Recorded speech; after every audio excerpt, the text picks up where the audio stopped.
and welcome to Anatomy of a Photograph. All right. Recently, I took some pictures of lightning, and I put them on my Facebook, and people asked me, "How'd you take those pictures?" So I thought, hey, I'll do an anatomy of the photograph on my lightning pictures. So it was my first attempt at ever taking pictures of lightning, and I must say I did damn good. Okay. I used some simple concepts. Okay, they're real simple concepts, and lightning happens really fast. So if you've ever seen lightning, which I'm sure you have, lightning, it's there and it's gone. And, I showed my wife's brother some of the pictures that I took. And the first thing he says when he sees it is like, man, you're lucky. And, it's not quite luck, okay? I didn't just go out there and put my camera up and get lucky, okay? I just did a few calculated things, and here they are, okay? First off, when you're shooting pictures of lightning, you're going to need a tripod, okay? Because you're going to be doing long exposures. The exposures I did were 24 seconds, okay? And what I did was I looked at the lightning, and I saw that it was happening, about once every 20, 30 seconds. So I figured if I put my camera for 24 seconds, I will go ahead and I'll be able to get it. So what your camera's doing is, it was at night, which you see lightning at night. What's happening is you're doing a very long exposure, which otherwise you wouldn't really get much of a picture. So if the lightning doesn't happen, your exposure's there's not going to be much in your picture. You might get a faint look of what's going on in the world. But when the lightning hits, the lightning itself it lights up the picture. It lights up its own little lightning there. For the split second that it happens, and it goes away. Now, what I would do is I would put my camera up and open the shutter speed and just sit and hope. So I guess there is luck, and you just sit and hope that you might get a lightning.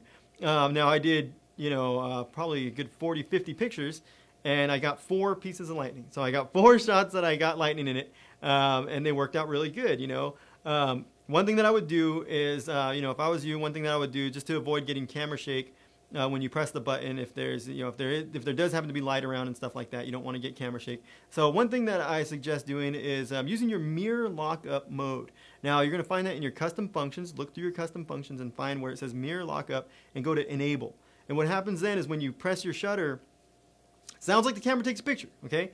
But it's just the mirror locking up. The mirror locks up, and then it takes 2 seconds. It goes 1, 2, boom, and then it fires, so that your camera will stop shaking by the time you press the button, okay?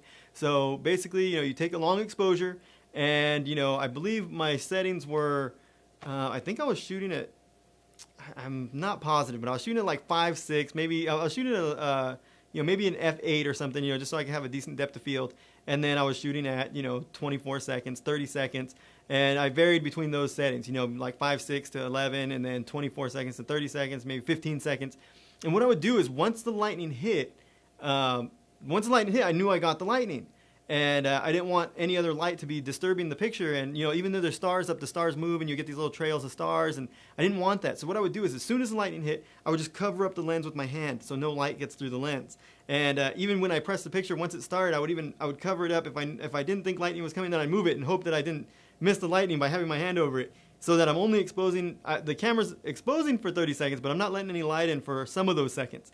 So that it's just, I wanted the pure, just the lightning shot, So, that's what I was doing, and that's how I got my lightning shots, and that's how you can get yours, 30 seconds exposure, f8 at, 100, I was trying to be at 100 ISO, but I think I moved as much as 200 ISO, 400 ISO, but I wanted the lowest ISO so I have the most quality, especially over long exposures. Noise happens, and when there's darkness around, you get darkness in your noise, noise in your darkness, and I didn't want that. So I just wanted to make sure that I had the highest quality in the ISO, I had a long exposure, and I had a decent depth of field so that you could see what's in front and behind the lightning. And then, of course, focus on the cloud that the lightning is going to be coming out of and make sure you get a decent focus on there so that when it does happen, your lightning's sharp and you're not, focused on something in the foreground and you have blurry lightning in the background. So that's how I did it, That's the anatomy of those photographs. And, I hope you can get some pictures of lightning. And if you do, let me know. Let me see them. And, let me check out your work. Thanks. Peace.